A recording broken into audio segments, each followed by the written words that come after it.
Let's go ahead and get started. It's 5:30.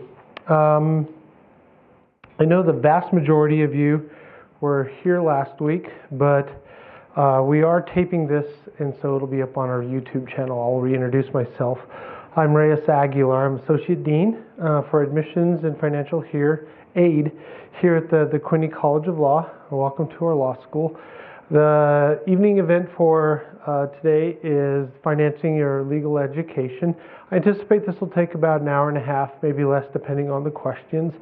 Unlike last week's, feel free to ask questions as we move along. I think the presentation is short enough that I don't anticipate pushing the time limit on it.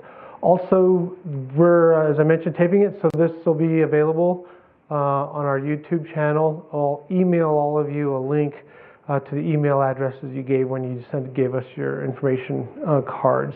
And the slides and the YouTube posting for the last workshop just went up today, so we'll be sending probably just one email to you with both links and the slides for both these events. Okay. Want to acknowledge that we are still having another raffle for the GRE LSAT with the continuing ed program. So we already have a winner from last week. Julie, are you going to pick up that material, or do we wait for the other folks to come pick it up who dropped it off? Okay. So there'll be another drawing for tonight to make sure you register for that.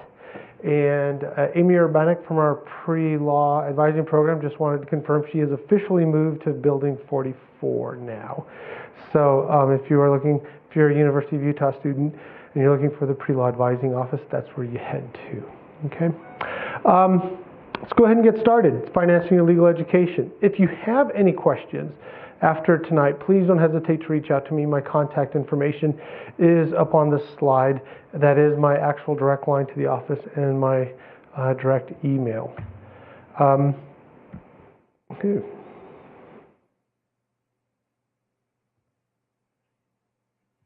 Is it going to go? No.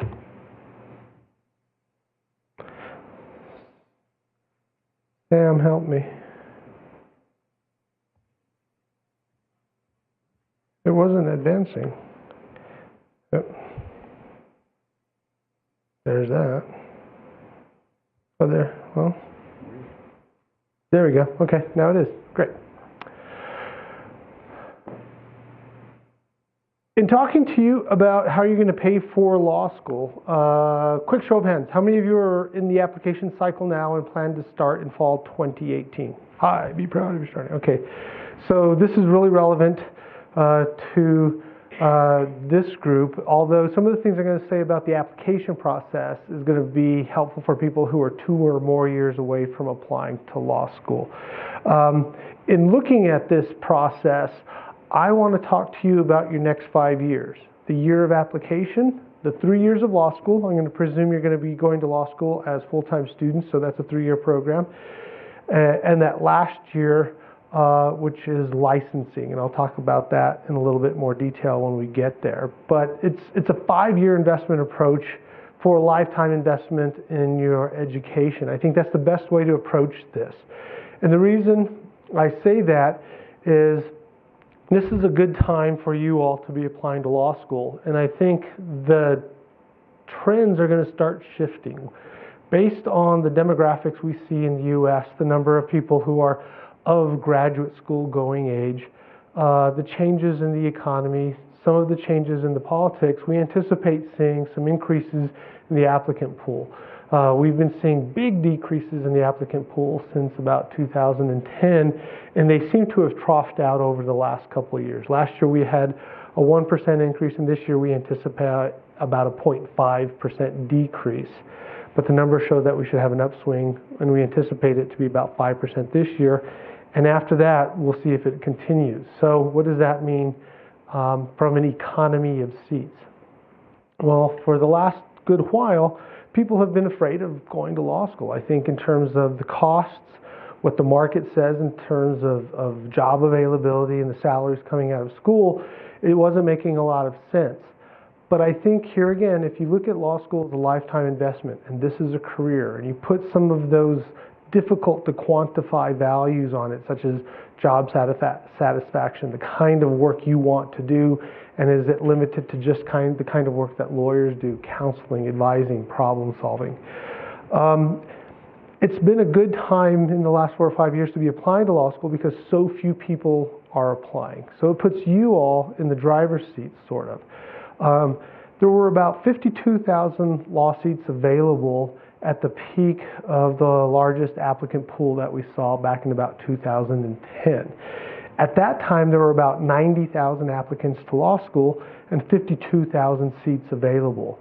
If you've spent any time online researching this, you know there's been a precipitous drop in the number of people applying to law school, and it's hovering around that 50,000 mark. So 50,000 applicants, 52,000 seats to fill. No doubt one of the responses that law schools have made is to reduce the number of seats they're filling voluntarily. So it's not like everybody's getting into law school and all the seats are still being filled with 2,000 remaining. The number of people enrolling in law school we anticipate for this fall to be slightly below 40,000. So we've reduced the numbers, but still those numbers are in your favor. And had you been applying to law school 10 years ago, it would have been a much different number of choices you would have had.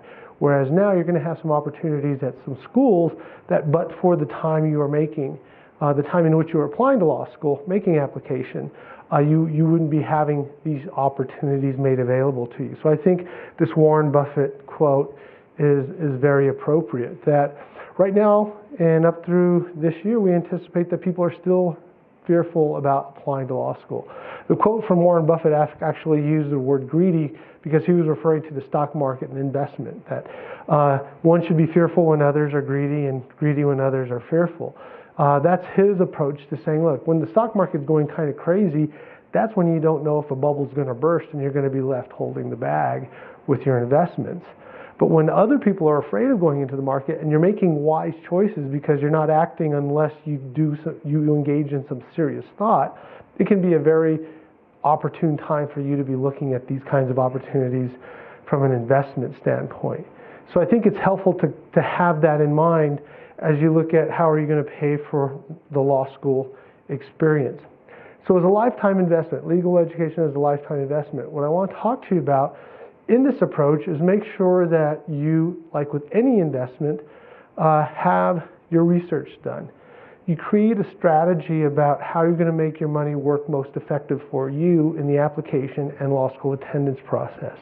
Acquire the resources that you're going to need to make this as an opportunity for you, and make sure you allocate those resources in that most effective way. But with that in mind, one of the most important things I think you can do at this point is determine your debt aversion. For those of you who haven't been in the workplace for any significant time yet, what will happen is after you graduate from law school, hopefully you will very quickly start thinking about retirement and your preparation, your financial preparation for retirement. At that point, you'll probably talk to a financial advisor, or your firm or your company will bring one in.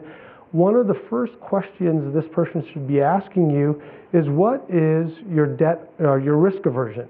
That is, as you put together a stock portfolio, how comfortable are you going to be or not going to be with your stocks going into risky investments? Because the risk you take in that kind of investment portfolio is you can lose that money very quickly. The potential benefit is if those stocks really take off, you can make money very quickly. I mean, that was part of the problem of what was happening in the early 2000s, late 1990s that Warren Buffett was referring to. But I like to use Apple as an example, and it's just kind of dumb coincidence that they came out with the Apple 10 today. But back in the late 70s, early 80s, as Steve Jobs and his group of friends were getting together and working basically out of a garage, coming up with this idea that eventually became Apple Computer. When they went out and started looking for people to invest in this, if somebody was asked, do you want to invest in this company, the stock advisor was probably saying, this is going to be a risky investment. We have no information on this company. We don't know where it's going to go. But if you had made an investment during that time period, you're probably already retired, right? And you're really happy about it because you got some really valuable stocks. Conversely, though, there was a company around the same time called Wang Computers. Is anybody old enough here to remember Wang Computers? Right? That probably says something. They used to be fairly common, but they went belly up, right? And so they had made it, they had a presence, they were on the stock market, but they just didn't make it as a company. So those are two examples in the tech world of like some people making investments and understanding that there's going to be some risk no matter what investment you make, but there are some investments that you are going to carry high risk. What you need to be doing as this relates to your law school investment is know that 85% of people graduating from law school have debt. And I'll give you that number, the average number. So odds are you're going to have some debt when you graduate from law school. What you should do before, in my opinion, Halloween, or most definitely before Thanksgiving, is come up with your debt aversion number. And what I mean by debt aversion is come up with that number that when you graduate from law school, you're going to have a meeting with a financial aid counselor. That's going to be called the exit counseling session. And this person is going to put together all your debt and say, this is the debt you're leaving with law school. This is your loan servicer, so this is who you communicate with in making your loan payments. And these are some of your repayment options. As you go to that meeting with this person, I want you, come Halloween or Thanksgiving of this year, to come up with a number that if this person says this is what your debt is, that's a number that would really bother you. That's your debt aversion number. You don't want to go above that number, right? So it's helpful for you to come up with that number now, because this is kind of when you're a little bit more, I'll call it clinical, in thinking about your decisions for financing school. You're going to be like, this is, without other things coming into play, you're saying this is a number that I know would bother me. Because if you don't come up with that number, or you wait until spring and you have all your offers of admission in front of you and one of those offers is your dream school, that may affect how you choose that number. Whereas if you're choosing that number before you hear from the schools, if you look at that financial aid portfolio that they're offering you at admissions, and then you do the calculus to kind of predict what kind of debt you'll have after 3 years, and in that prediction you're above that debt aversion number you came up with in Halloween, if you choose to still go to that school, at least you're making a conscious decision to say, I made a choice earlier in my process to say I'd be bothered with this, and I'm still willing to choose this school or not. But I think it's a much better situation to put yourself into early in the process to know how you're working with the numbers than to have the emotions start coming into play as you're making some of these decisions. Because I think that's one of the better things to do as an investor, is be able to look at the data and be a little bit more, I'll call it calculating, in regard to understanding how you're making your decisions and their effect. And then finally, part of what you're here for tonight is doing your due diligence. If some of you are business majors, you may have heard of this phrase. Once you go to law school, if you take any business classes, business law classes, you'll definitely hear this phrase. It's a phrase that refers to the fact that somebody who is acquiring something, and in the business world, it's if one big business is acquiring another big business, there's a point in the negotiations where it looks like it's going to be a done deal, that the company that is buying the other company is going to do their due diligence. And once you get to that certain point, what the company being acquired does is says, here, we're opening our books to you, we're opening our litigation, we're telling you about our assets and debts, and so you're making an informed decision about buying us.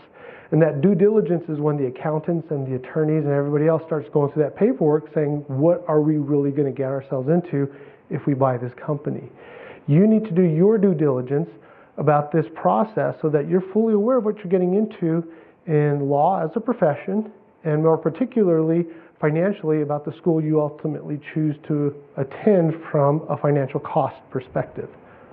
Right? And hopefully this program will help you with doing all that.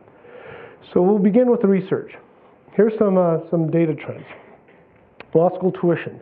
For the last 3 years, I put the 3 years of data up, tuition has gone up. And if I were to have a 20-year timeline on this, you'd see for pretty much every year of the last 20, tuition has gone up at least some. and I anticipate that will continue to be the trend.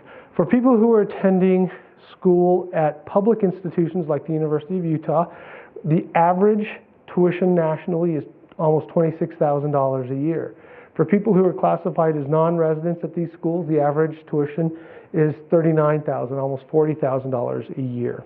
For people who are attending private school, the average tuition rate is just under $45,000 a year. So when you're looking at these numbers, these are single year numbers for the academic year. So you multiply that number by 3 and you have an idea of what tuition is going to cost you to go to law school on average. When I was pulling up this data, I think the lowest cost school I saw was in one of the Dakotas, hovering a little bit below $10,000 a year for tuition. And the most expensive schools were in San Francisco and in New York, and were private schools and in that $60,000 range.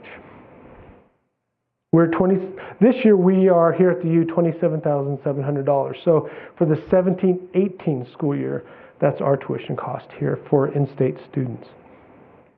Scholarship trends. This is helpful information that the American Bar Association has been collecting for about the last 6 years. This is helpful to you as an investor in a legal education, so you have an idea of kind of what the discounting of law school's tuition can be on a national basis. If you spend any time online, though, you'll get the impression that everybody who applies to law school gets a scholarship. That's not the case, although it is a pretty high percentage. Be aware of that. But it's definitely not everyone, and not everyone is getting a full ride, as some might have you believe. For the last 4 years, these are what the average scholarship amount per recipient has been at either public schools or private schools. I want to emphasize that this is the average amount for per recipient. So this isn't the scholarship budget divided by the total attendance at a school. It's just those people who got scholarships. What they don't distinguish in the collection of this data is whether these are scholarships based on merit awards, merit on entrance, or continuing student awards, or whether they're need-based scholarship. It's all lumped up in one group just called scholarships. So last year, or for the 2015-16 school year, the way we collect this data is we have to wait for the financial aid fiscal year to be completely over, so it's complete data. So that's why it's 2-year-old information as you see it. For the 15-16 school year, the national average scholarship recipient for recipients was about $12,500, and for those who are attending public schools, it was $19,400. I think one of the interesting things was in 2013-14, you saw a drop in the amount, and then it started climbing back up from private schools. For those of us in this work, one of the theories about why that happened is, if you'll notice, that's the class or the year that we had been 3 years into the economic decline, the real economic decline after the Great Recession. And what some of us think is, especially for private schools that are very revenue driven, they need to have people in their classes. They made a bet early in the recession and said, what we'll do is we'll start scholarshiping a lot to get people enrolled, and hopefully in the next 3 years things will get more normal again. And then after 3 years things didn't normalize, so they had to cut back and kind of refigure out how they're going to deal with their budgets, and then they move forward after that point. That's just a theory on part of that. I don't know if it's really accurate or not. And then for public schools, you'll see they've consistently gone up because it's something that we've had to do to compete with one another for students, but we have limited budgets in what we can do. The number in parentheses is actually the percentage of students who are getting scholarships. So that is something that's good news for you entering the process now. As you can see, that number has steadily been going up. In 2013-14, it was barely 60%, which is still a pretty good percentage, but it was 60%. Now we're approaching 70% of students at public schools are on some kind of scholarship, and almost 75% of students at private schools are on some kind of scholarship. So that's good information and helpful information for you to know as you go into this process. Debt. I already told you about that debt. And I didn't bring up these numbers in that part of my presentation to you because I wanted you to kind of come up with that number in your mind's eye as I was telling you the kind of the scenario surrounding that. And let's see how closely it matches to what the reality is for people in law school these days. For people who are graduates of these various years, you can see the debt. You'll notice for public schools it isn't divided by resident or non-residents, because some schools have policies that allow people to become residents at some point during their academic career and pay in-state tuition. So they just divide the numbers up into public or private school graduates. For the students who have some kind of debt, the average debt for the class of 2016 was just under $90,000 for public school graduates, and for private school graduates, it's about $122,000. In my collection of the data, this is one of my most frustrating data points, because the American Bar Association used to collect this data for us, and they used to ask the question in the collection of this data for the class that graduated last year, of the students who borrowed money at any point in law school, what was the average debt of your graduates? And then we had to give them that number, and also tell them the number of graduates we had and the number of people used to calculate our average, so that they would know what percentage of the class had debt. They stopped asking that question back in 2013. They still ask about borrowing, but they only ask, what is the average annual borrowing for your students this year? So they only ask for it in kind of one-year terms, which can be a bit misleading if we're publishing it to you guys, because you say, oh, what's the borrowing? And then you just see a one-year set. And you kind of have to do the numbers yourself on like, well, I multiply this by 3, and does this include part-time students, and should I multiply it by 4? And it can be a little complicated or misleading. So actually the only organization asking the average debt at graduation number is U.S. News and World Report. And that's why you see all those asterisks there. Because two things. One, it lets I'm notifying you of the source where I'm getting this information. But two, I want to highlight in terms of from 2013 to 2016 that the data is not validated. What I mean by that is, for the ABA, when we were reporting our numbers to that organization, they accredit us. If we lie to them, we could lose our accreditation, which basically means we have to close. There is no ramification for lying to U.S. News and World Report. They may choose to shame you in some way, but you're not going to lose your accreditation.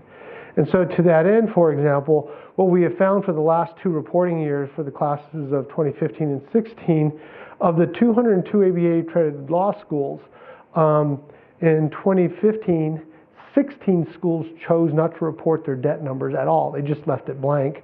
And in 2016, 14 schools didn't report their numbers.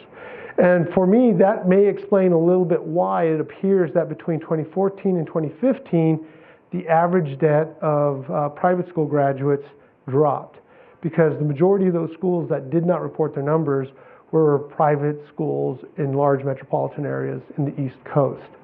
And those costs tend to be a little bit higher. So I don't know if 2014-15 differences reflects the fact that schools aren't reporting, and the number of schools and what they would have reported would increase that average. Or you may remember that scholarship slide. It may be that more students are getting more scholarships and they don't have to take on as much debt.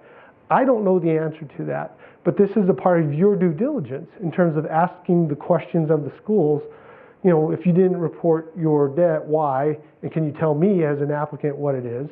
Or two, kind of trying to scratch beneath the surface of the data to make sure you understand what it means or what information isn't included in it.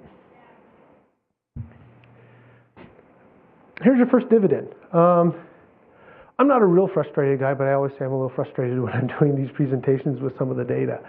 And one of the things I'm a little frustrated with on the employment data is, for the last good while, a lot of the critiques of legal education and the dissuading of people of going to law school from some people who are bloggers or commenters on education is that it's not worth it. It's cost too much and you're not getting enough pay and there's not enough jobs. And then they use basically this slide to support their argument. And while it's not inaccurate information, I would say it's incomplete to the extent that you're not going to law school just for your first year of salary and employment. You're going to law school for a career. So you're going to have a different salary at the end of your career, 20, 30, 40 years into this, than you will when you first started.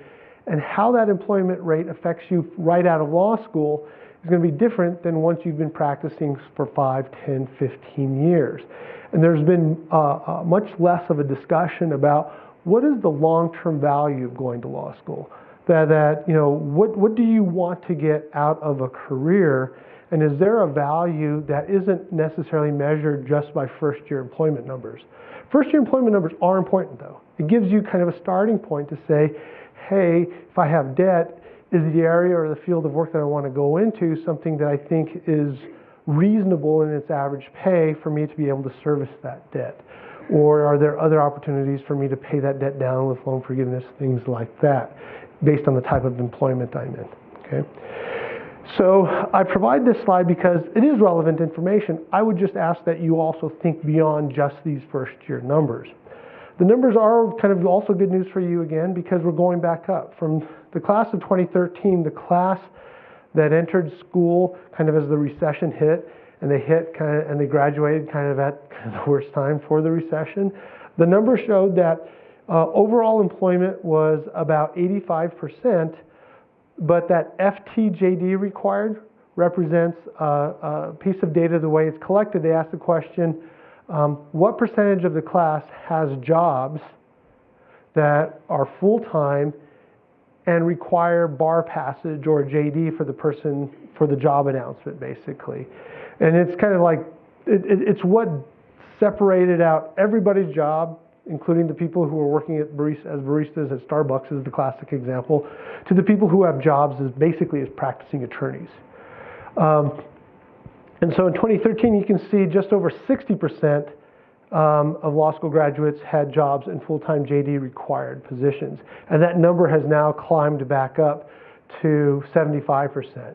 Looked at another way, there's still 25% of the class that aren't in traditional law practice jobs, but we've also inched closer to 90% employment. And here again, these numbers represent kind of a slice of the pool that I'm sure of that 87.5% number that is showing up for the class of 16 under employment. There are some people who are not practicing as lawyers who would like to be practicing as lawyers, but there are people who went to law school and did not plan on practicing as lawyers. The job that I have does not require bar passage or a JD, so I wouldn't fall into the category of full-time JD required, but I had a great job after law school, and one that I didn't anticipate I could get or even knew existed when I went to law school. I'm very happy for it. But there's also people who work as policy analysts or directors or executive directors of nonprofit organizations with their JD, and they don't fall into that FTJD required category either. So make sure as you're looking at these numbers here again, think about what could or could not be included or is excluded in the data that may better represent what your interests are going into law school or what options you're willing to consider as you approach graduation. One of the things I like about this slide is it also emphasizes the breadth of employment out there and also shows that, in my opinion, contrary to popular culture, not everybody is in private practice or a prosecutor or public defender. I think if you're looking at public or popular culture or popular media, that's kind of like the two big categories: private, high-paying jobs, or a public defender and prosecutor. And there's a whole bunch of stuff in the middle. For people working in the academy, I would have been classified in that category for my first job out of law school. Only about 2% of people go into that. But it's just working at a university. It's not working as a professor or as a director or dean for admission. It also includes if you were in a university working as a contracting officer or something. You're working on a campus. For business, it's corporate work.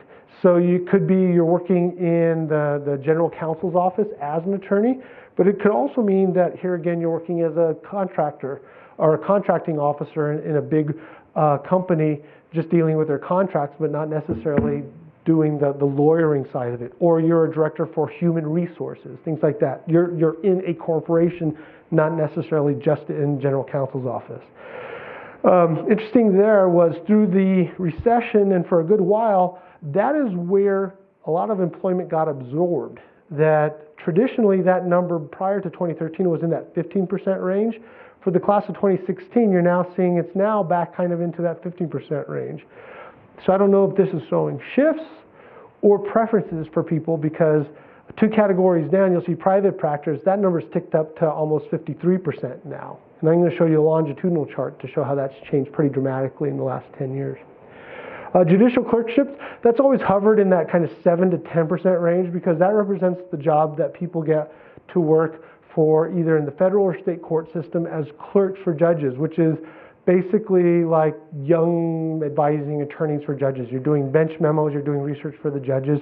The most prestigious judicial clerkship job would be working as a judicial clerk for a Supreme Court justice on the United States Supreme Court. But our Utah Court of Appeals and Supreme Court have clerks. And in some states, even the district court has clerks. We don't have it in our state court system here, but the federal court system here does have it. These are very prestigious positions and difficult to get. And that number, I think, represents kind of the top 10% of the class. The people who are getting these jobs are the people at the top of their class who are also on law review, things like that. So you see it's about 10%, but it's a government job, so it pays about $55,000 to start. Most of these jobs are just for a term of 1 to 2 years. Government. The nice thing about the government data right now is that it's approaching 60,000. So we've seen some nice pay increases over the last 4 years. A few years for that, and it's held consistent in that kind of 11 to 13% range for people, the percentage of the class going into it. And then private practice. We are now solidly in the 6 figures again. For about 5 years, it had dropped from the 120s just before the recession hit to the upper 80s, got into the 90,000 range, and now we're back into 6 figures. This is highly impacted by location and size of firms. You're going to have much higher salaries in the bigger cities like Chicago, Atlanta, New York, DC, San Francisco, than you will in medium-sized private sector, even if they're larger firms. They're in medium-sized towns or cities like Salt Lake City or Ogden. San Antonio, Texas would be considered a little bit more of a medium-type market. So be aware that geography plays a role in salaries there. And then finally, public interest. I think it's the cruelest of things here. I think some of the greatest need we have for lawyers is in the public interest sector. And those are the clients that have some of the greatest needs. But most unfortunately, it is the area of lowest pay. So from the 2016 information, though, you can see pay ranges for the class of 16 on a national median from $48,000 a year up to $104,000 a year. It's a pretty broad range. And when I started looking at law schools and looking at some of the study, I was surprised at that range and also the distribution of work out there. So here's trends from 2002 to 2016, last 15 years. It's an interesting slide, I think, because it shows kind of what happened during the recession cycle around 2000, and let's see if I can get a pointer here. Oh, bad me. No. Sam, it doesn't want to go back. There we go. Let's see if we can go back. There we go. I lost. Do we have the pointer? The infrared pointer's not down here. I didn't see it. So 2010 is one of the demarcation lines, I would say, between 2009 and 2010. If you see that number that says law firms, I saw this, but it didn't have a battery. 2009, 2010, you can see law firms, we are up at almost 56% of law school graduates. And if we don't, we're fine. These guys are smart. They can know what I'm referring to. But if you look back to 2002, it was almost 60% of people were going into private practice. Still not a distinct majority. When I think distinct majority, I think closer to 70%. It's still not 60. So the recession came, and in 2011, less than half of the graduating class was going into private practice, that area of the highest pay, all right? So, but that's starting to swing back. We're now back into, where are we, 53% almost. Government has stayed solid in this kind of 12, 11%. Clerkships have fluctuated, but kind of 9, 10, up around 11% also. But business, it was 10% in 2002, and then it's been hovering in this 15%, 13 to 15, and then it started climbing quite a bit when you saw drops here. This is where people started, I'll call it, being a little more entrepreneurial in how they were looking for jobs and where they were looking for jobs, and they went into the corporate sector for that kind of work. Then public interest. This was an area where that absorbed some of the losses of jobs. And I think there's two things going on there. One is there was some work there, and even though it wasn't paying great, because of public service loan forgiveness and income-sensitive repayment options, people saw public service as a real option. They're like, all right, it's a job, and I'll take it. And then also there was more money going into this sector from corporations and law schools to support on a shorter time basis for 2 or 3 years fellowships to help students get through this and see if this would kind of help segue them into other areas. But we're now back to 6.9% there. And then the academy has always been in that kind of 1 to 3% range for jobs. So private practice. So overall, there was a pretty broad range on salaries from public interest through private. But even within the private sector, there is a pretty broad range of salaries. The smaller the size of the firm you work at, the lower the salaries. That's also something. And that's something to think about, because even if the idea of the kind of work you would be doing as a private practitioner, you want to do business, mergers and acquisitions, but your comfort zone is in a smaller setting, there's going to be lower salaries in that setting for new attorneys, especially. But as this shows, in small firms, 1 to 10, it's in the mid-50s. 1125, it starts climbing up to 65. We get to 75 in the 25 to 50. Then you start seeing bigger jumps once firms are in the 50 to 100 size. Then really big jumps once you get into firms of 250 to over 500. Last year's, not the class of 2017, but the class of 2016 was the first to experience at the really big white shoe firms in New York, $180,000 salaries to start. With that said, I want to say something, and this is just my opinion. Even though that there's $180,000 salaries out there, if the only reason you're going to law school is to earn a lot of money, don't do it. Law school is 3 hard, expensive years, and the practice of law is hard. And it's the kind of work that can be very enjoyable, but you have to like to do it.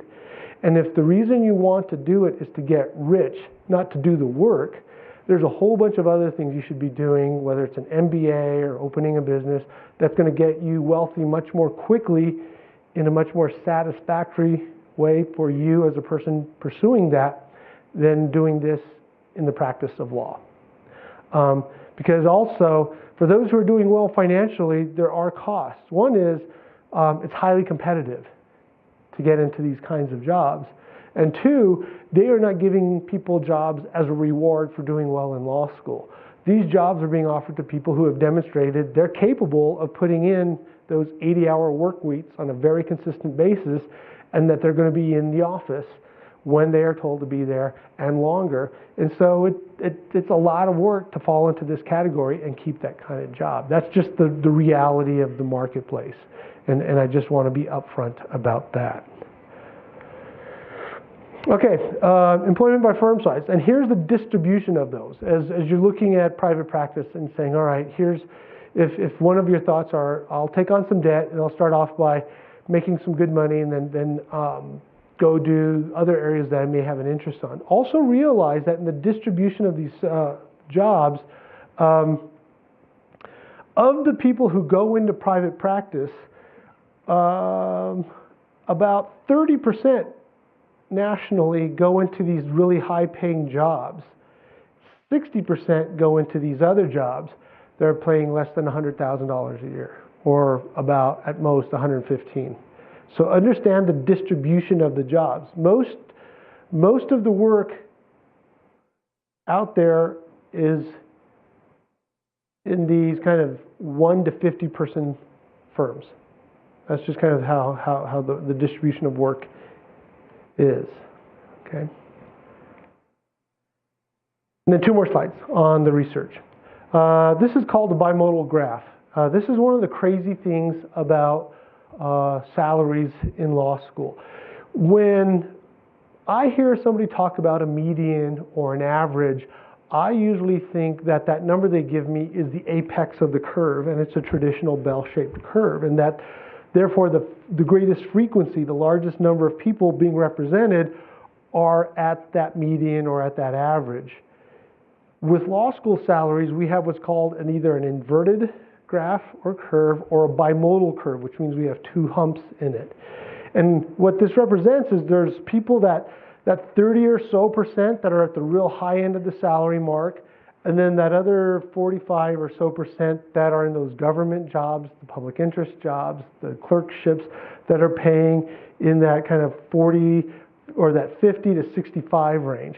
And even though we give you a median salary of $65,000, these are adjusted, the medians are actually a relatively low frequency of the people getting paid, right? That most of them fall into these two kind of higher end camps and 40 to 50 range camps.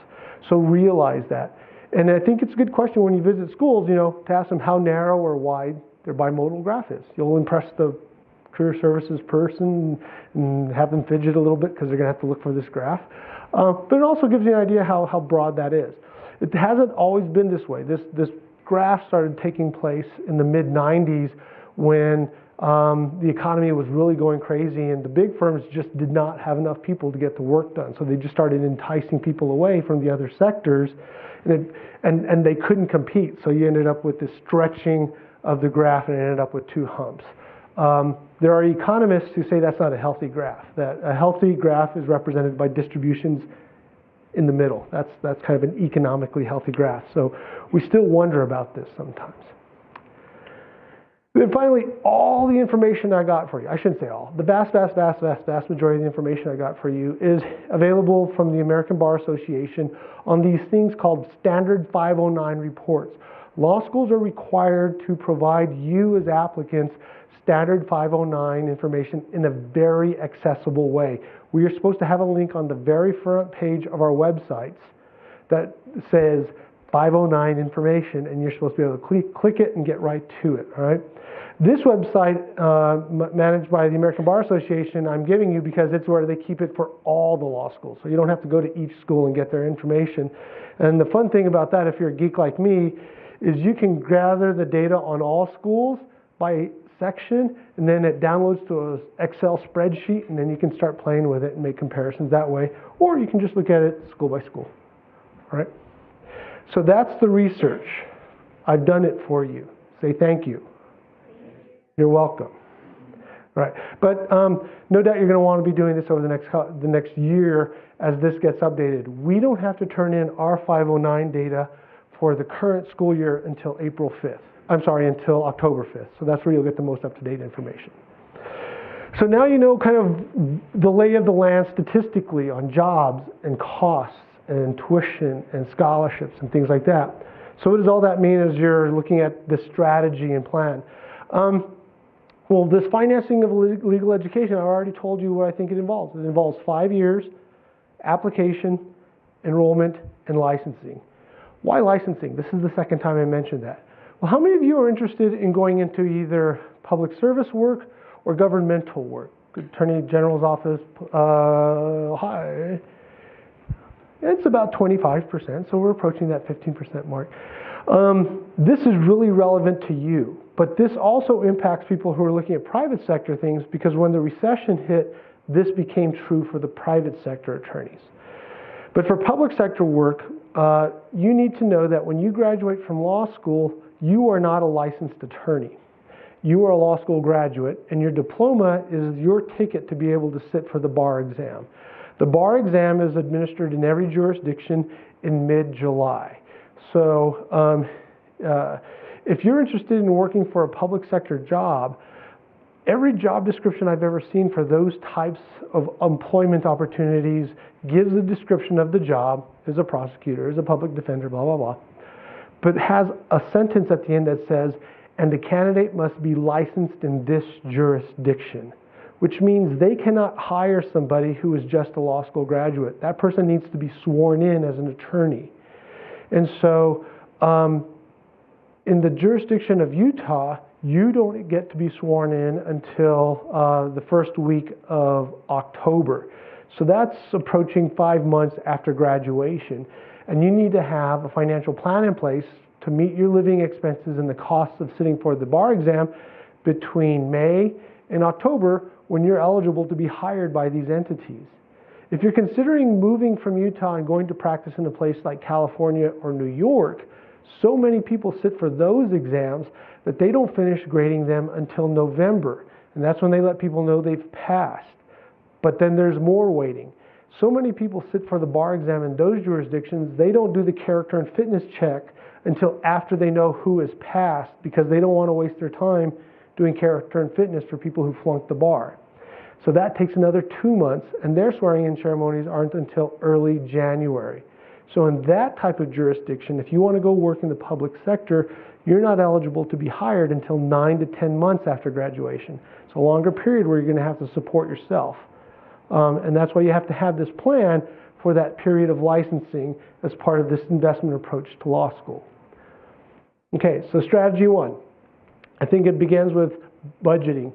And it sounds a bit paternalistic, but it's true. You know, if you're one of those people who just, especially now with Venmo and stuff, you just kind of ballpark your checking account and you go over budget once in a while, or you occasionally miss a payment on a credit card, you want to clean that up a little bit, because your credit history matters. As part of your licensing, I already mentioned it once, as part of that character and fitness check for your licensing, you will authorize the bar to do a check on your finances. They're going to look up your credit history. They're going to look up how much debt you have with student loans. They're going to look up all of your debt, because they want to know if you are a financial risk to your clients. And one of the attitudes the bar has going into this is they believe strongly in patterns of behavior. And if you're the kind of candidate who has had a pattern of behavior of being irresponsible with your own money, they're going to have concerns with you as an attorney, because attorneys are uniquely situated in society. Once you are licensed as an attorney, you will have the right, if given to you by your client, to access their funds. Or you will take on retainers, which technically are your client's money, but they're in your bank account, but you can't access it until you've earned it, and you have to document it. And if you can't show that you've managed your own funds well, the bar is going to have concerns about whether you're not going to be tempted in accessing the funds you have rights to in representing your clients. So that's why credit history and finances matter to you as a future lawyer and a law student. So, deal with your budgeting. If you're a current student, there's all kinds of money management programs here on campus. The Union Building has its own special office for it, things like that. Another thing, I have to confess, I don't notice it as much here as I've seen it in other places, but it still happens. What you're going to find, it was a surprise to me. My parents were divorced. I was raised by my mom, single parent. She was a school teacher. We didn't have a lot of money. So I will say that when I started college, I was really surprised when we pulled up into the parking lot of the dorm that I was living in as an undergraduate, and I saw a lot of nice cars. I was like, wow, there's some really, well-to-do families that go to college. And then I was really surprised when everybody left after people had moved into their dorms, that a lot of those cars stayed in the parking lot. I was like, whoa, right? That gets turned up a bunch in law school. Because in law school, what you're going to find is a lot of your classmates are the sons and daughters and spouses or relatives of very successful people, whose success can also be measured in financial success. So they will have nice cars, nice clothes. They may live in a condo that their parents bought them for graduation, situations like that. They can live a very nice lifestyle, and it doesn't impact them. That's just kind of the advantage that they have going into life. But if you have those students kind of leading the lifestyle choices being made in your class, in terms of going out for happy hour on Thursday and Friday, and being invited to and going to nice vacations during spring break, or instead of using the student facility for working out, you join one of the more expensive gyms in town, or if you're in Utah, you buy the Out to Bird Pass because skiing means that much to you. Just know you're living your life like you would if you were an attorney and had a salary coming in. But if you're paying for these things with loans, student loans that you're borrowing, you're gonna have to pay this money back. So if you live like a lawyer while you're a student, if you're borrowing the money to have that lifestyle, you're gonna live your life as a lawyer like a student, because you're gonna have to pay all that money back over a 10-year repayment period. Okay, so that's just one of my cautions there. Second part of strategy, have a plan. 3 parts: admissions, enrollment, and licensing. Figure out your budgets for each of those. How much is each of these going to cost you? I'll go over that with you. Start investigating funding options. This is that resource acquisition. Compare all costs. Make sure you're making realistic comparisons of the costs. For those of you who were here last week, I gave you the dates for the law fair that is going to be here on campus in October. One of the mistakes I see being made at the law fair is in comparing schools financially, what students will ask is the tuition. What is your tuition? And if they hear from school X, tuition is $40,000, and from school Y, tuition is $30,000, they'll say, oh, school Y is more affordable. And that's not necessarily the case, because you're not comparing all costs. There is a number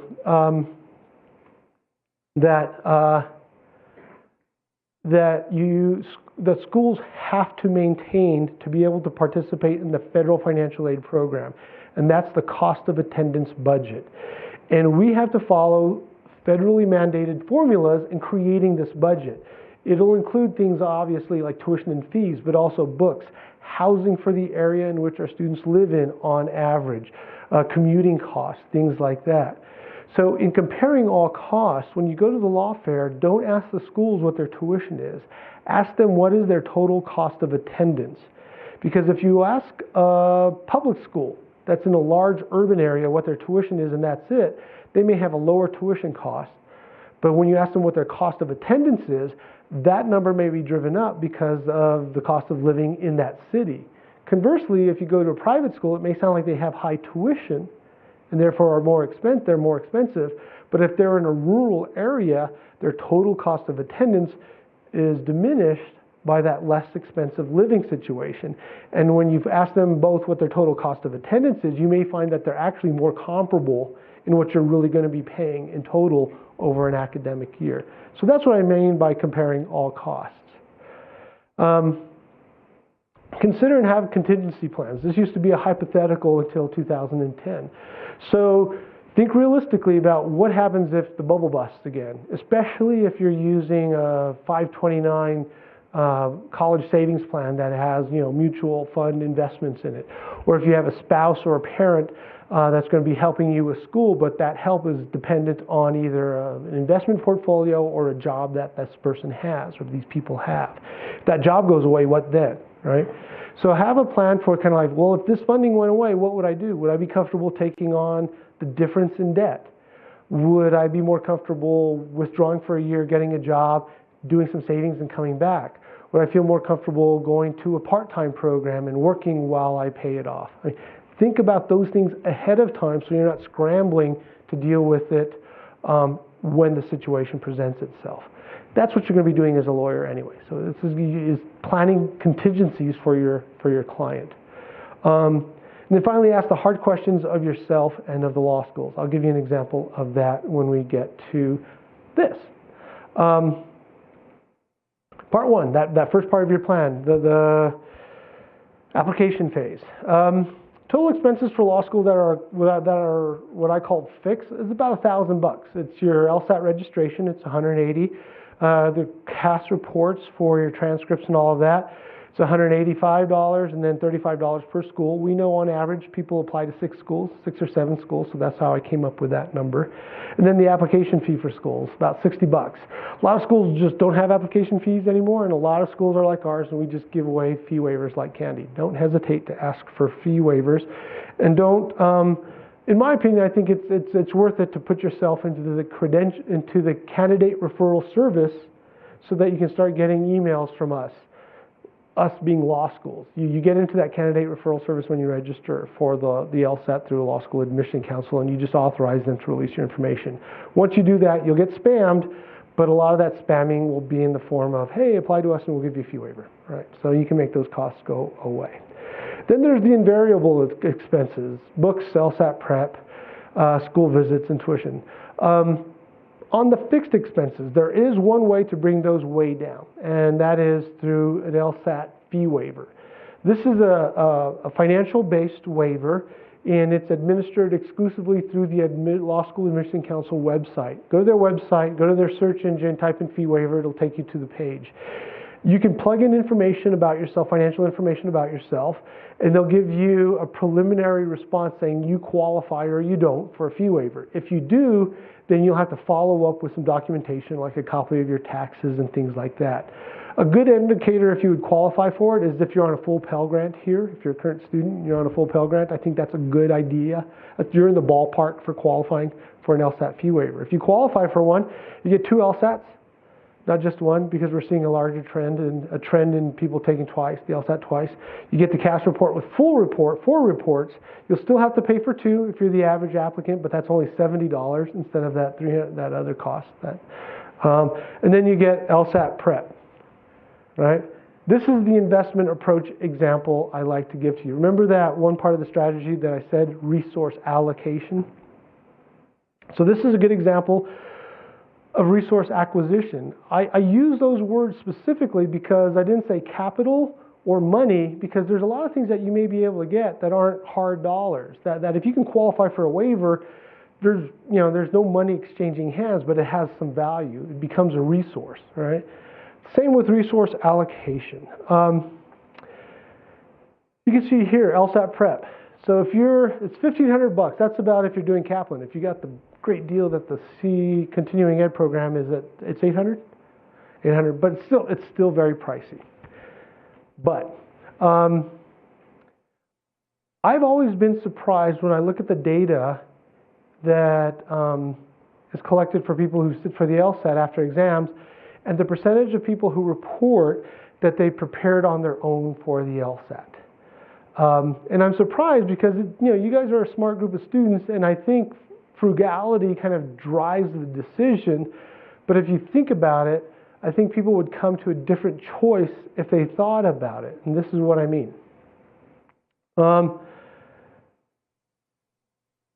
There's not a lot of, in my opinion, there's no magic about LSAT Prep. That the commercial courses or the courses provided here, there are kind of standard methods of approaching logical or deductive or inductive reasoning and identifying the way the question is being asked and working your way through it. And while there's the skill of the instructor incorporated, I think the highest value that these kinds of programs provide is the structure. An analogy I like to make is, there's 2. One is college. If you were to look at your transcript and look at the classes that you did best in, my guess is that for a lot of them, they would be the classes that first you went to regularly. Second, they were classes taught by people who were very well organized and structured the class in a way so that you knew what was coming, you knew what was expected of you in your preparation.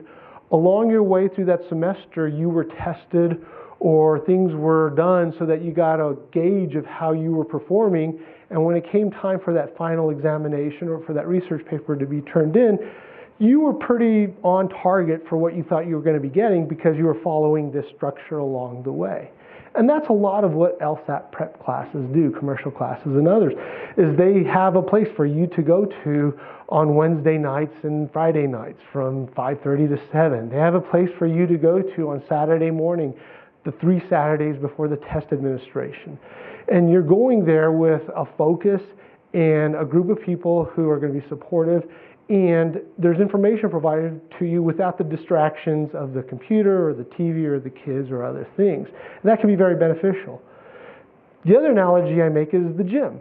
That, we all know that we're supposed to do weight-bearing exercises and run and things like that. If I'm left to do that at home, I'm going to eat a bag of Cheetos and watch SportsCenter. But I'm cheap. And I'm more cheap than I am lazy. So if I'm paying the gym $50 a month, I'm going to go use that stuff because I hate giving money to people and not getting my value out of it. And so, those are 2 ways of looking at LSAT Prep. Now, if you are able to improve your LSAT score, we know the national average is 150. For a school like ours, the median for those who are admitted is 158. If on your own you're test prepping and you've kind of worked your way up to a 154, if you get that organization in your life and you've got that 6 to 8 weeks of preparation with the assistance of somebody to walk you through this, are you going to be able to gather 4 points on that test? And this is where this investment approach comes into play. So if you pay, let's just make it an easy $1,000 because I'm bad at math, $1,000 for a test prep class. What was the average scholarship amount in 2016 on that slide I gave you for public schools? Does anybody remember? 12,000, right? So if you raise your LSAT 4 points and you go into a scholarship area for a school and you get the average $12,000 scholarship, that's the national average, whereas before you weren't going to get one and you'd be just lucky to be admitted, your return on investment in taking that class is $11,000, right? You put $1,000 into it, you get $11,000, $12,000 scholarship and an opportunity. And that's kind of that immeasurable. Like, what value do you put on opportunities? This is the thought process that I want you to go through in this resource allocation. There's going to be things as you go through the application process and the law school enrollment process that are going to cost you money. You're not going to be able to avoid it. The important thing is making sure that you don't look at it just from the standpoint of how little money can I spend and changing it to the what's the most effective way I can make my money work for me. And I think the scholarship and LSAT test prep is a good example of that. I want to acknowledge there's people who do really well on the LSAT with no commercial test prep assistance. I think it's kind of a minority, and it's those students who are diligent and well organized and disciplined and things like that. I'm not one of those people. I can admit that, okay? And so this is you being honest with yourself on that. Another investment is school visits.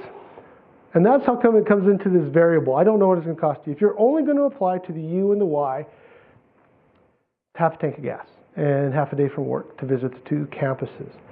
But if you're going to spread out your application to other Pac-12 schools, Arizona and California and Washington, or look at schools in the Ivy League up on the East Coast, or schools in the South, Texas, things like that.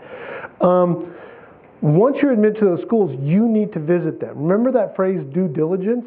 One of the things companies will do in their due diligence is go to the facility that they're buying to make sure, 1, it really exists, and 2, what kind of condition it's in. Just like you would do if you were going to buy a house. It's fairly rare, but I think in certain parts of this valley, you could still find a condominium. It might be a studio condo for about $130,000, which is pretty close to the average debt of private law school graduates, right? Would you put a mortgage on a $130,000 condominium without doing a walkthrough? Or would you just go through the home trader and say, I want that one? No, you're going to do a walkthrough. And that's what school visits are. That's part of the due diligence and the walkthrough, because it can make a difference. It made all the difference for me. I feel very lucky in my life, and one of the areas that I feel most lucky was in law school admissions. I was able to get admitted. I applied to 5 schools. I got admitted to all of them, including a T14. At the time I applied, it was the beginning of U.S. News and World Report, and I was like, thank God for this magazine. It's helping me make my decision. I'm going to T14. And my mom, who's a lot smarter than I am, said, I can't send you to all the schools, mijo, but I can send you to 2. So pick 2 schools and we'll get you some plane tickets and visit them. It changed my mind. Because there were things in those school visits that I discovered that even though we didn't have the internet back then, there were, the marketing materials, the view books and things like that. And I was left with one impression on paper, but when I got there, it was just a different vibe.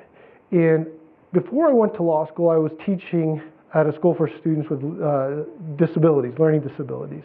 And one of the things I learned in my training for that is my learning style. And my learning style is much more conducive to smaller classroom sizes and kind of more intimate relationships. And with that in mind, I found that there was things that I couldn't measure in the data that I was looking at, but it was only when I went to a school and sat in on the classroom and talked to the students about what it felt like. And it changed my mind. So it's very important for you, just like if you're buying a house, if something's really important for you, it may look nice on the portfolio or in the brochure that the realtor has on the website, but you don't know what it's really going to be like until you walk through that front door. So you need to invest in those school visits. Resource allocation idea.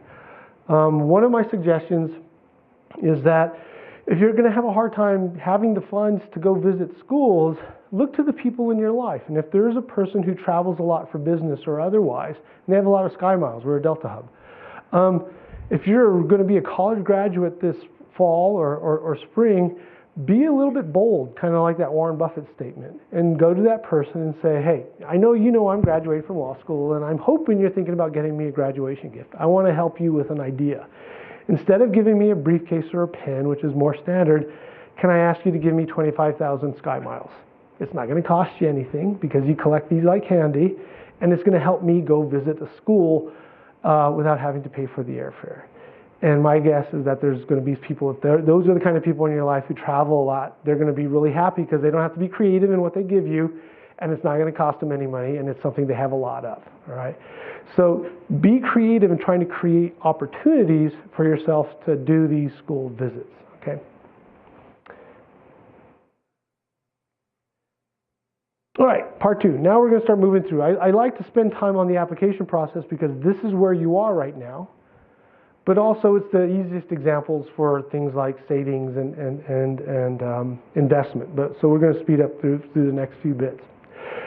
Enrollment plan. It's that 3 years of law school if you're a full-time student. You're going to have a plan for your attending law school. Establish 1 and 3 year budgets. How do you get those? It's the cost of attendance. As I mentioned, we have to maintain those numbers. So the schools are going to be able to give those, they should be able to give those to you right off the top of their head at the law fair. Get that number from the schools, and we keep them on our website. So just do an internal search engine search for cost of attendance. It'll take you to the financial aid page. Look at those numbers, multiply that number by 3, add some percentage points. So you look at tuition increases, cost of living increases, and that's what it's going to cost you to go to law school, wherever you're going to school. These are the things that go into figuring out what that cost of attendance budget is, all right? These things are not. So if you've got a really high car payment, know that your cost of attendance budget doesn't account for that. Or if you have a lot of credit card debt, your cost of attendance budget does not take that into account. Or if you have children. If you have children under the age of 12, your cost of attendance budget can be increased for what they call dependent care or daycare expenses for while you are in class. But it's nowhere near the real cost of raising a kid or getting that extra bedroom in the apartment that you're going to be living in. So anticipate that. So it doesn't take into account the support of a spouse, especially if that spouse is staying home. I know that it's a trade-off. If to have a job, your spouse is going to be paying more in childcare than the job pays. And then periods of non-enrollment. If you're not going to go to summer school, you don't get financial aid for summer school. We do have a summer school program here, so you get another term or a cost of attendance budget for that period. And then relocations. If you're moving to a school to go to law school, relocation costs are not incorporated into the cost of attendance budget. But do your 3 year budget plans, and then look at where you can save money. It's going to be a scary big number. All right, but there's costs that you're going to incur no matter what. You have to live someplace and you have to eat food. So your room and board, you're either paying it while you're a student, maybe taking loans out, or you're going to be paying that anyways. Maybe you have a job, but know that that's incorporated. But now, knowledge is power. It's a big number. It's a little bit scary, but at least you have something to put your hands around and say, how am I going to chip away at this? So if you got scholarships, you chip away a little bit at that. Investment approach. I knew, as an undergraduate, I had one of those nightmare roommate experiences in my freshman year. The guy was nuts, certifiably nuts. And I know that affected my academic performance in my first year. So when I went to law school, I was like, I'm not going to let this happen again. Lesson learned. So from an investment standpoint, because I came to Utah, I didn't know anybody in Utah. I moved in by myself, but I got a small, crappy little efficiency apartment on the corner of First South and 13th East.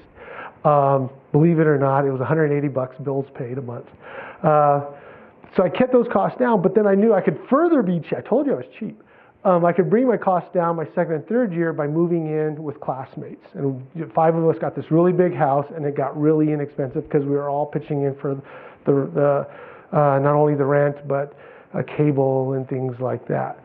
So, I got residency by my second year, so that brought my tuition costs. So as you're looking at your 3-year budgets, start looking at ways to bring down your costs, whether it be getting residency or roommates, or God forbid, reducing your data plan to something a little less than what you like or need, stuff like that. And then look at how are you going to acquire the resources. Definitely go for the free money first. Know the differences in scholarships, 2 very broad categories, need-based and merit-based. Fewer and fewer schools have need-based scholarships. We still have them. They are formulaic. You have to apply through the federal program for the loans first so we can get your financial information, and then we'll calculate your eligibility for the need-based scholarships. Some schools will ask you for your parents' information, even if you're not living at home. They can't ask it on the federal side of the forms, but they can have their own institutional forms where they ask that questions. But on the loans, and we'll get to that in a minute, the good news is for the federal loans, you no longer need your parents' information for determining that need because you're considered automatically independent when you're a graduate student. Even if your parents claim you on your taxes, even if you're still living at home, you're considered independent for determining financial eligibility for federal loans. There is no federal Pell Grants, though. There's no free federal money for graduate or law school. So need-based scholarships. Merit-based scholarships. 2 broad categories for merit-based scholarships. Merit on entrance scholarships and merit scholarships for continuing students. Sometimes schools, and we're one of those kinds of schools, don't have all the information for continuing student scholarships on their admissions page. We have that information on our current students page. So as you're looking for information about scholarships and things like that, make sure you're using all of the website for the schools. For merit on entrance scholarships, 2 categories. Merit on entrance scholarships that are renewable and merit on entrance scholarships that are for a term. A term meaning 1 semester or 1 year, and then that's it. It's not going to be renewed. If you want more merit aid, you're going to have to apply for it in your 2nd or 3rd year. Okay? Some schools will have an application process for merit scholarships. I'd say most don't. It's fairly unique for a school to say we're going to make you apply for merit scholarships, but some still do. Most schools will automatically consider you for merit on entrance scholarships once you've been admitted. And they'll just make the decisions based on the contents of your application for admission materials. Some schools will be very formulaic and have a grid that says if you have X LSAT and Y GPA, this is how much money you get. That's a fair question to ask schools at the law fair.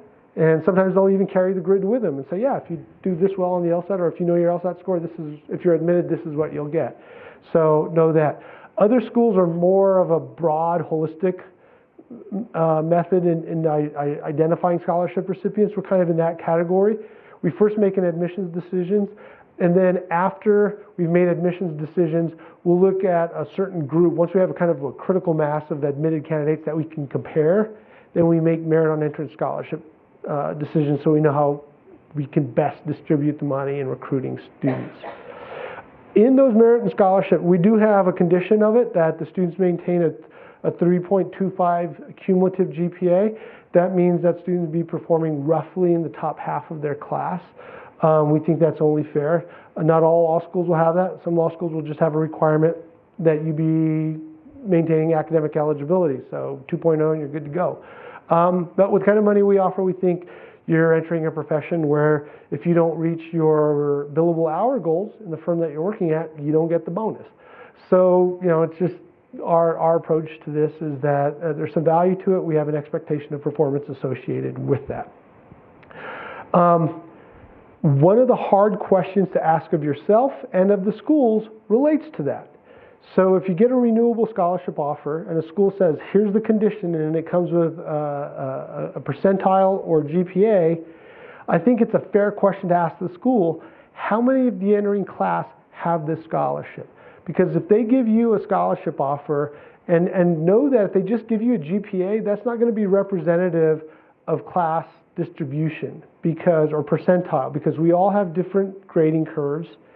And law school is a lot different in its grading than undergrad. So if you have a 3.6 in undergrad, you shouldn't say, oh, I'll definitely get a 3.6 in law school. It's a different game. So look at percentiles and say, all right, at one school, a 3.25 might be the top half of the class. At another school, it might be the top quarter of the class. So it's a fair question to ask. Ask the school, you told me I have to have a 3.25. If they don't tell you what percentile it is, ask. If they come back and say it's the top 25%, the next question to ask is, how many students in the entering class will have this kind of scholarship? And if the school says 50% or half the class, the school has made a calculation that they don't have to re-award this money to half the people who have been awarded the money, because they're limiting eligibility to the top 25%, all right? So the hard question to ask the school is, why do you do that to the class? The hard question to ask yourself is, am I going to be in that top 25%? You're going to know your LSAT, you're going to know your GPA, and you're going to know the distributions. And if you're below that top 25%, and schools report this, then you have to ask yourself, what's the likelihood of me keeping the scholarship? And you may say, well, the GPA doesn't really represent me because I'm from engineering, and the hard sciences have had less grade inflation, and I just think, my GPA by itself, without that in there, doesn't really represent how I'm competing within there, so I'm comfortable accepting it. But here again, it's kind of like that debt aversion number I told you need to think about. If you're going to choose to accept that scholarship, at least do it fully informed and consciously making the decision after having asked yourself the hard question and the schools the hard question, okay? Other resources. You want to diversify your portfolio. So even if you are getting scholarships and some loans, you'll want to have other resources available to help keep your loan borrowing down, and also know if there's something that happens, that support you were getting elsewhere goes away. By having a diversified portfolio of support, you can turn to something else and say, well, I can at least have this available and either tighten my belt, or maybe if it's a job, I can work a few more hours or things along those lines. Savings as part of that portfolio. Start saving now. Even if you're only a year away from being in law school, you have a year savings of opportunity, whether it's putting aside $25 a week or a month. If you can put aside, $1,000 before you start law school, that's going to be enough to pay for your books. And if you don't have to borrow that $1,000, that's $1,000 that's not going to accrue at 6% interest over the 3 years that you're in law school, and then over 10 years that you're in repayment. Okay, and that adds up over 10 years. So realize that. The next thing is work.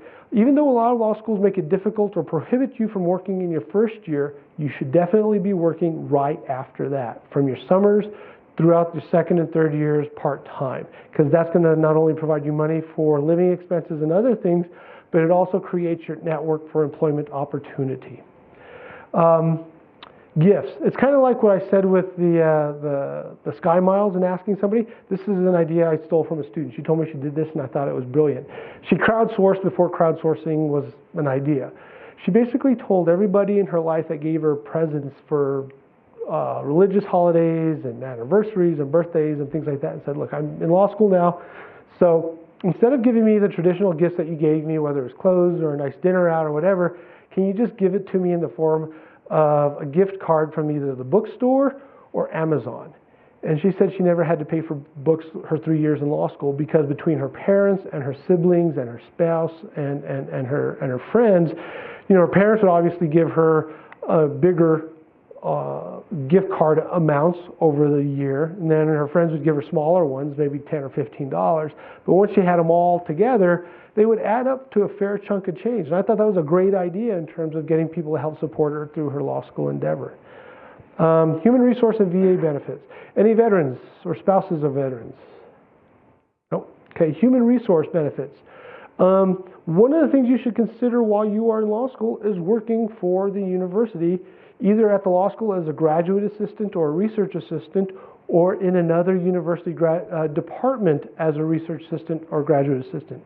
Here at the University of Utah, we have this program called the Graduate Assistant Program, where if you work at least 20 hours a week as a graduate assistant, you get this year a stipend for the year of about $7,500 and a partial tuition waiver valued at about $8,000 here at the law school. So that's $16,000, and a big portion of it is in the form of a tuition waiver, so that can bring costs down. Also know that a lot of universities have human resource benefit packages that if you, as a student, are the spouse or dependent of an employee, a full-time employee of the university, your tuition can be reduced. So for example, here at the University of Utah, employees who work 3/4 times or more have a benefit of a 50% tuition waiver for themselves, their spouses, or dependents who are single and under the age of 25. So if you have a spouse that is looking for a job, I encourage them to look for a job here on campus, because after 1 year of employment, you would qualify for that 50% waiver. And as I mentioned, tuition here is about $27,000, $28,000 a year, so that's going to save you $14,000 a year. All right. Not all universities have this kind of benefit. Some of them have better ones, some of them don't have them at all, but it's a question to ask the schools. Know your borrowing needs. Know that this cost of attendance budget is not a borrowing goal. All right. It's how much you can borrow up to. The cost of attendance budget not only reflects what it costs to go to school, it's also a cap on the amount of money that you can get in the form of financial aid in the combination of scholarships, loans, or work studies. Okay. But if you're using the vast majority of your cost of attendance budget eligibility in the form of loans, don't go for the budget. Always borrow a little less. If you find at the end of the semester you need a little more, you can always go back and ask for that additional more that you're eligible for. But by borrowing less, you're keeping your loan debt down.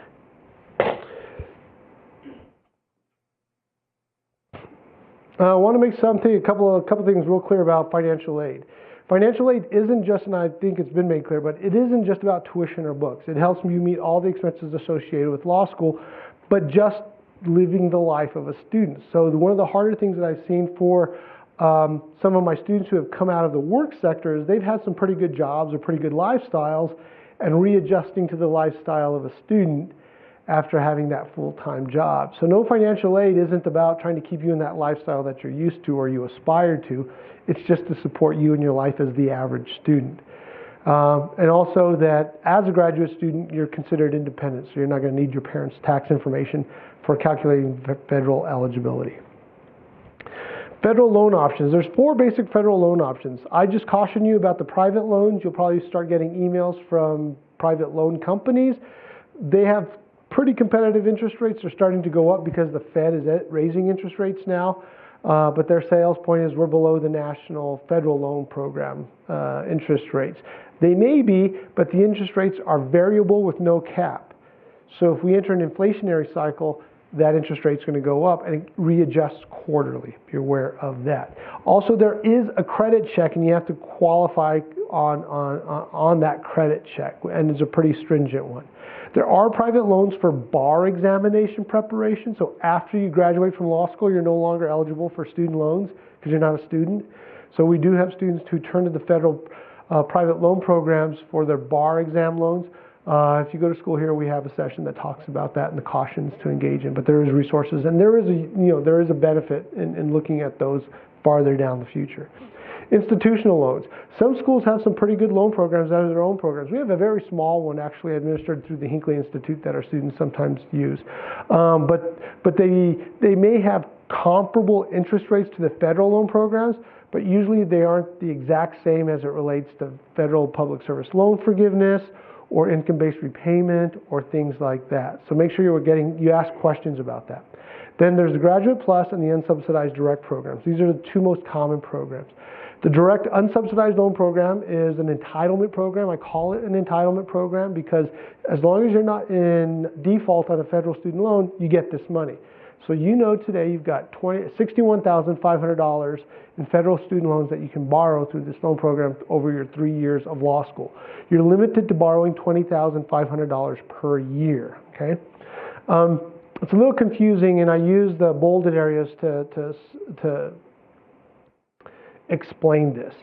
The interest rate has a cap of 9.5%, and for the money you borrow in an academic year, the interest is set for the life of that loan based on a calculation that occurs in late February. So for our class that just graduated in 2017, the loans that they borrowed in 14-15, the $20,000 they borrowed then had an interest rate of 6.21%. And then the loan that they borrowed in their second year had an interest rate of 5.84%. And then the loan that they borrowed in 2016-17, their last year was 5.3. The interest rate for this school year is 6.0. So the good news is it was trending down, and we were hoping it would either continue to trend down or flatten out, but it kind of spiked up. And we don't have a real good explanation for that because the Fed didn't jump up that much. But so it's a caution to be aware of it. And it makes it hard for you on the long-term calculation of what your debt's going to be, what the total cost of that loan is going to be, because there is, in my opinion, a pretty big difference between the interest rate of 5.31 and 6.21 when you're talking about $60,000, right? Over 10 years of repayment. Federal Graduate Plus Loan Program. I call this the bridge loan. And that's because if you have a school that has a cost of attendance budget of $50,000, that means you can only get up to $50,000 in aid. If you didn't get a scholarship and you got offered the unsubsidized loan that I just described, then you got $20,000, but you still got $30,000 that you need to meet your costs. What do? You turn to this loan. This makes up the difference. There is not a cap on the amount of money you borrow from this loan, except what the total cost of attendance budget is for whatever school you're attending, minus any other aid. So if you got a school with a $40,000 cost of attendance budget, and you're getting that $20,500, then you're only eligible to borrow through this loan program the other $20 for the $40. Okay, so it's the bridge loan. The interest rate is a little bit higher as a cap, 10.5, and their calculation comes up. So for the life of the loan for our students that borrowed just this year, 7.21, 6.84 their second year, and then this year, their year of graduation, they paid 6.31. It's 7.0 for the school year 2017-18. There is a credit check on this loan. They're not looking at your FICO score, though. They're just checking to see whether or not you have an adverse credit history. And they define adverse credit history as being delinquent 90 days, 3 months on any other kind of debt. So consumer, car loan, bank loan, gas credit card. If you're delinquent 90 days or more, you do not qualify for this loan. But because it's based on time of delinquency, you can rehabilitate and become eligible for this loan much more easily than if they were looking at a FICO score, right? You can negotiate with your lender, the creditor, on your debt to say, hey, if you bring my delinquency out, I'm going to be on financial aid, and I promise I can get back on a repayment track, things like that. If you don't qualify for this loan, you can get a credit eligible cosigner if you want for this, okay? Okay, last part. In 3 minutes, that year of licensing. It's going to look remarkably like the year you're applying to law school. There's this test. It's not the LSAT, it's the bar. All right? You're going to have to move to wherever you have your job is, if that's the case. Living expenses, work expenses, things like that. If you're saving during law school and you have a little nest egg to work with, then you can have money available for these expenses set aside. In the private sector, right now, things are pretty good. So, for example, you can get your private firm to pay your bar registration dues, and usually they'll also pay for you to take a bar prep class. Bar prep. Guess who's in the business of bar prep? Kaplan. It's an industry. Guess what they cost? About $1,500. But this is a test you really, really want to pass the first time. Okay. So those are the things you want to do. Considering life insurance and bankruptcy.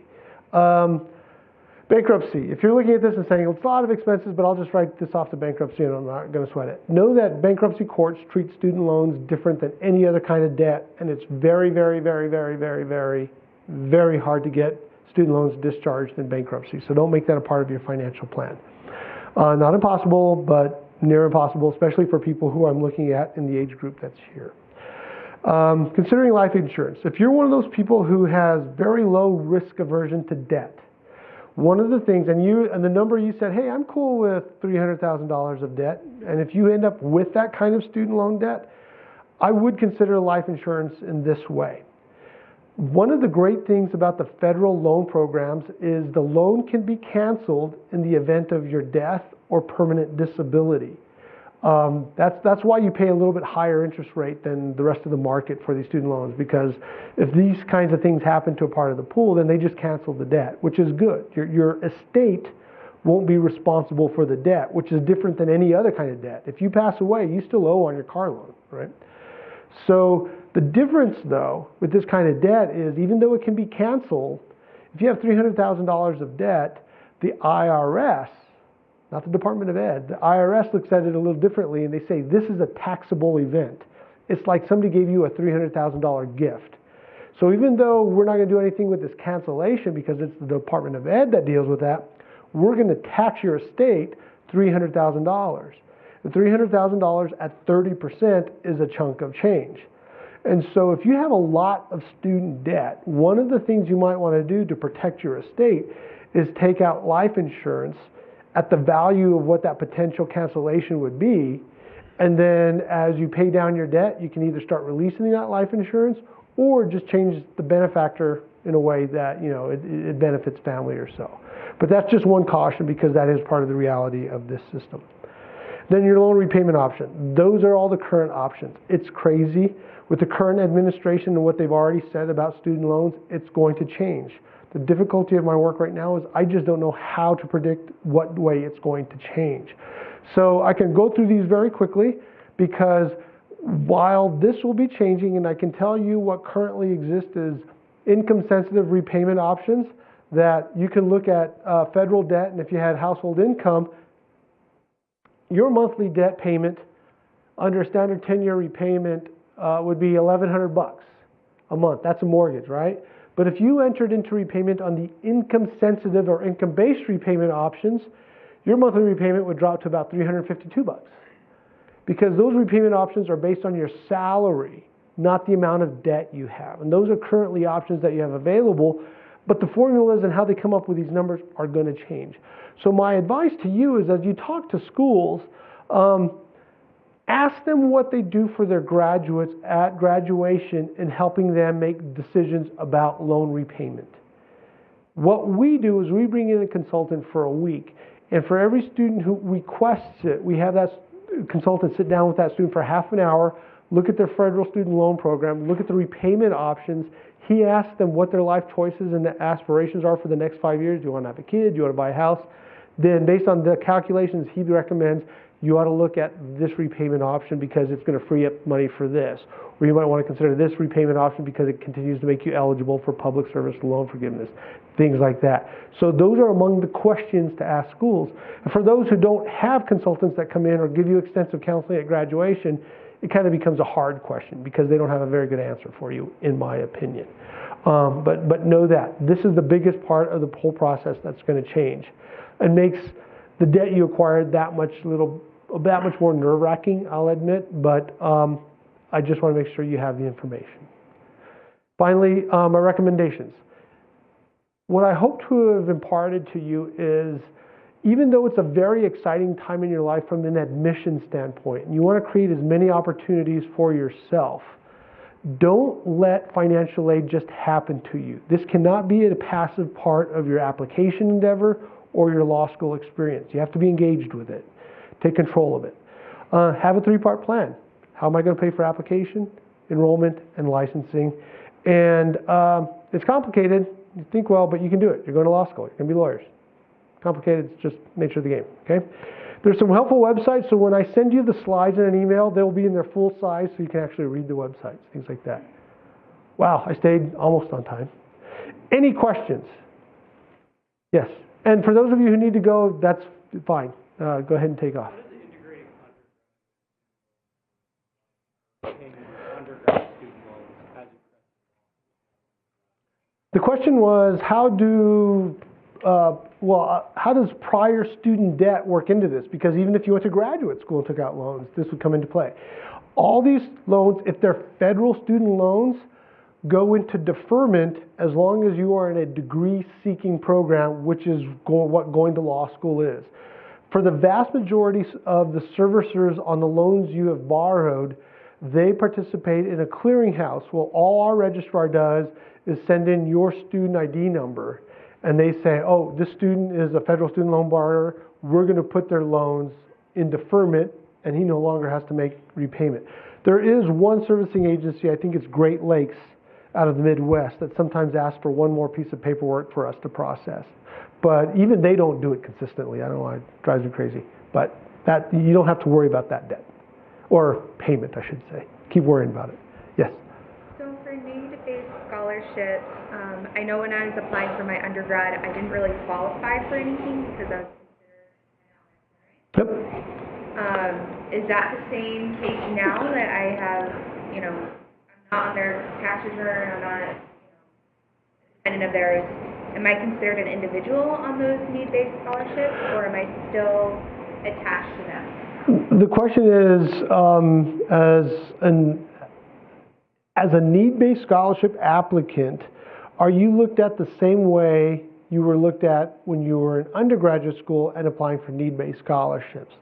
And the answer is it begins with it depends, because that's a school-specific question. So how Stanford deals with it is going to be different than Cal Davis, than us, than NYU, because it's our institutional money. It's not federal money, so we can deal with it as we choose. So that's a good question for the schools at the law fair.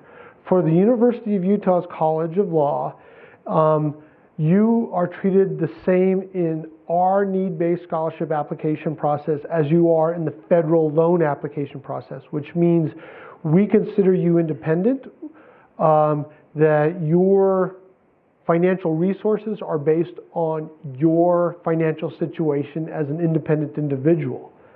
The one exception to that is we have a question on our application for need-based scholarship that reads something like, are you receiving financial support from any other sources not identified in the questions asked? And then we give a parenthetical. For example, parents, military, jobs.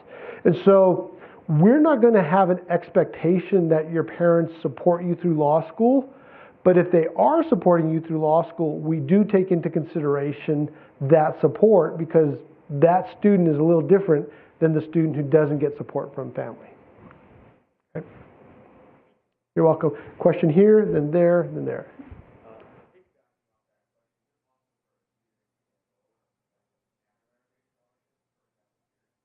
The question is it possible for a student to get both need-based and merit scholarship support? You're going to get sick of me saying it depends, and that's a great question to ask schools at the law fair, but it really is. At our school here at the University of Utah, students who get our smallest merit on entrance scholarship, which is a one-semester book and computer scholarship, are eligible to get need-based scholarship support. Our budget does not yet allow for the other merit scholarship recipients who get merit scholarships for a year or more to also qualify for need-based scholarship eligibility. That's just kind of the demarcation line we have there. So the answer is yes, but in a limited way.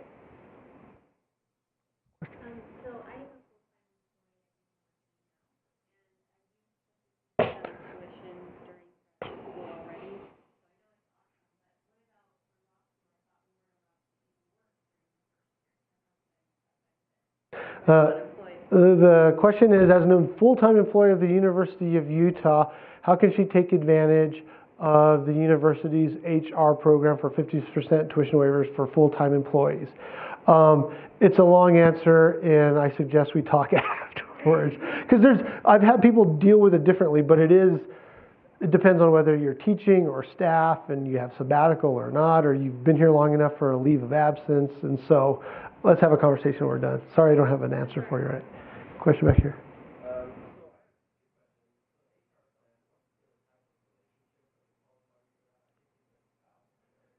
No. So this is one of those things that with the same-sex marriage decision from the Supreme Court, I believe the university has changed its policy.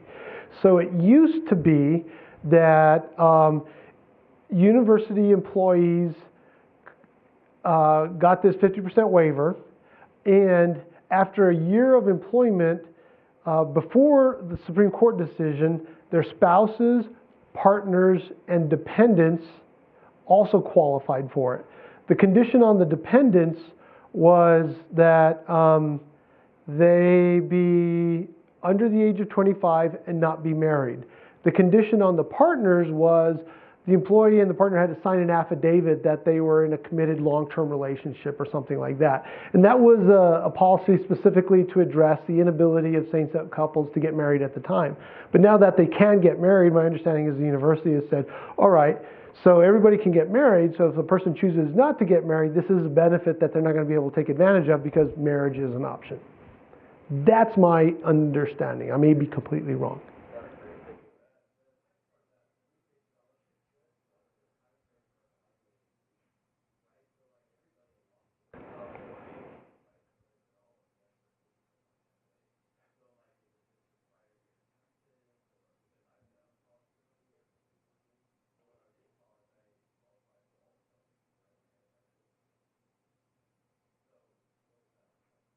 I've got a grin on my face because I get to say again I'm frustrated.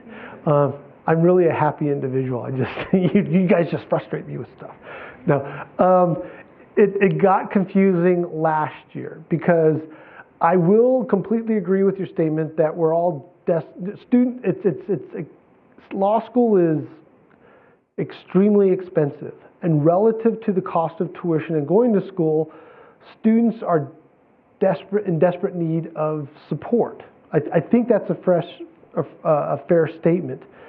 Part of my response to it is like, we want to help, but we're limited by our budgets. We can only give what we have available to us. So we have to create this formula to say how much can we afford and who's going to be eligible for it. And so I think that's going to be true of pretty much every school in terms of saying we've got limited resources, how do we distribute them in the best way we that we can.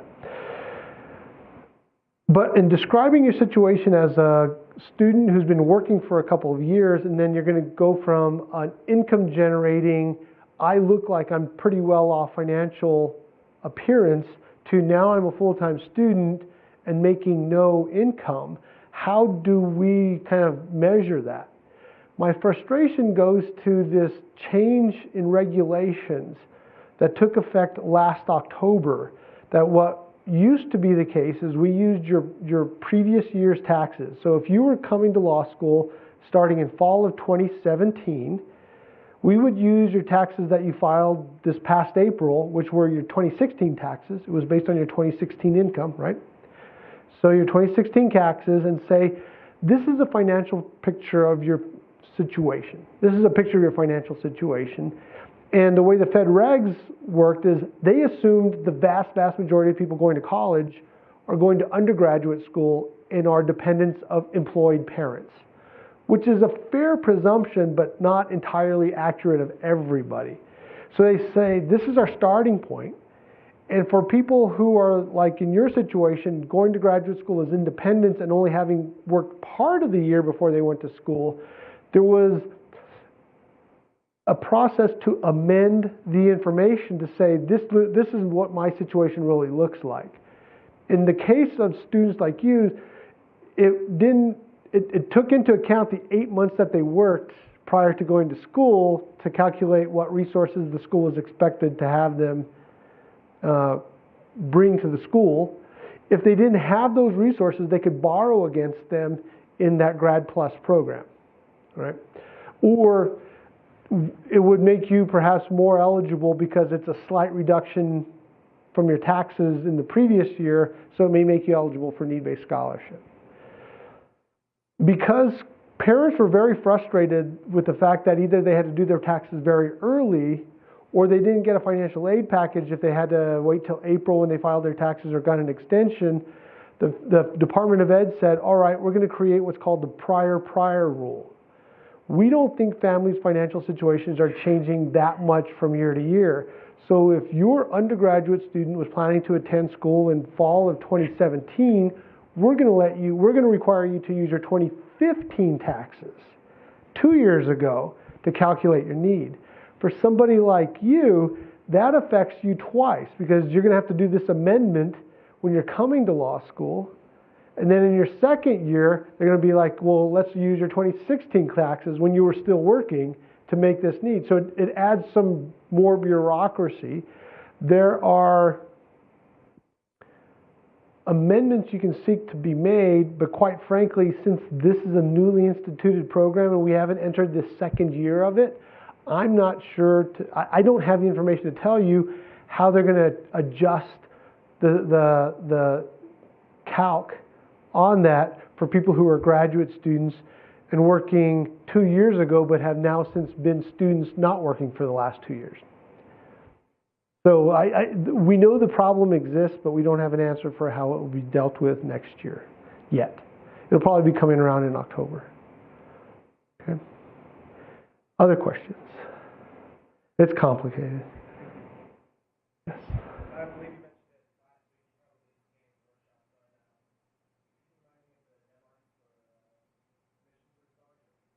it. For merit on entrance scholarships, there is no deadline because we make the decisions based on the materials you submit as part of application. So it follows kind of the application process. And the later you wait to apply, the less money we'll have as we move along the system. Okay? Thank you. Sure. Yes? Need? So for merit on entrance scholarships, our program does not require you to apply separately. For continuing student scholarships, for your second and third year, if you want to apply for one of our graduate assistantships or merit scholarships for continuing students, we have a process on our current students page that lists out all the scholarships we have, and at the very top we have this thing called the Common App, so that people don't have to submit a bunch of different applications. They submit just one for up to 5 scholarships and up to 5 graduate assistantships. Other questions? Yes.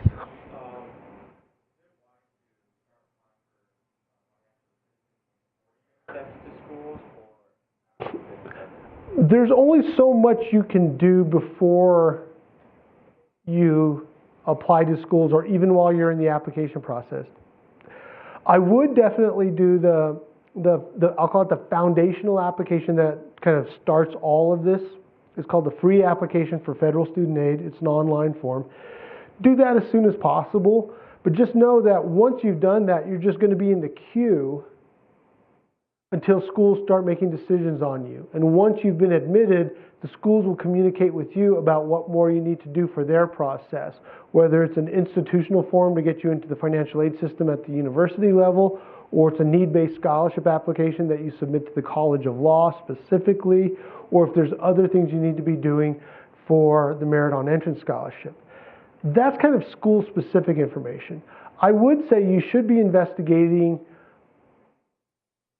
non-institution specific options now. And what I mean by that is doing Google searches and going online and looking at some of these websites for scholarships that aren't offered by specific schools, but rather organizations. A lot of organizations have scholarships. A lot of bar associations have scholarships, and that if you can get ahead of the curve on some of those now and start your investigation, that's proactively working towards it and can be helpful to you. There are so many, I can't tell you this is the best website to go for a search engine or not. Just, you're going to need to spend some time. The only caution I give is you should never pay anybody for scholarship information. You may start getting emails, or you may end up on a website that says, hey, we'll do the search for you and determine which scholarships you're eligible to apply for $50. All they're going to do is plug your biographical information into one of these other search engines and say, oh, here's a list we got.